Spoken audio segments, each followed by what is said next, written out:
ನಿಮ್ಮ ಮೆಚ್ಚಿನ ನಮ್ಮ ತುಮಕೂರು ಮಾಧ್ಯಮ 1 ವರ್ಷ ಪೂರೈಸಿದ ಈ ಸಂದರ್ಭದಲ್ಲಿ ನಮ್ಮ ತುಮಕೂರು ಮಾಧ್ಯಮ ನಿಮಗೆ ಧನ್ಯವಾದಗಳನ್ನ ತಿಳಿಸುತ್ತದೆ ಮತ್ತು ನಿಮ್ಮ ಪ್ರೀತಿಗೆ ಸದಾ ಚಿರಋಣಿಯಾಗಿರುತ್ತದೆ. ನೀವು ನಮ್ಮ ಮೇಲೆ ಇಟ್ಟ ನಂಬಿಕೆಯನ್ನು ಉಳಿಸುವ ಪ್ರಾಮಾಣಿಕ ಪ್ರಯತ್ನವನ್ನ ನಮ್ಮ ತಂಡ ಖಂಡಿತವಾಗಿಯೂ ಮಾಡುತ್ತದೆ. ಗೆಲುವಿನ ಹಾದಿಯಲ್ಲಿ ಸದಾ ನಮ್ಮ ಜೊತೆಯಾಗಿರಿ.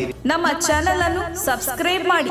ಸುದ್ದಿ ಅನ್ನೋದು ಬರೀ ಕಥೆಯಾಗದೆ ನೊಂದ ಜೀವ ಗಾಳಿಗೆ ಬೆಳಕಾಗಿದೆ, ಗೆಲುವಿನ ಹಾದಿಯಲ್ಲಿ ನಗು ಮೂಡಿದೆ.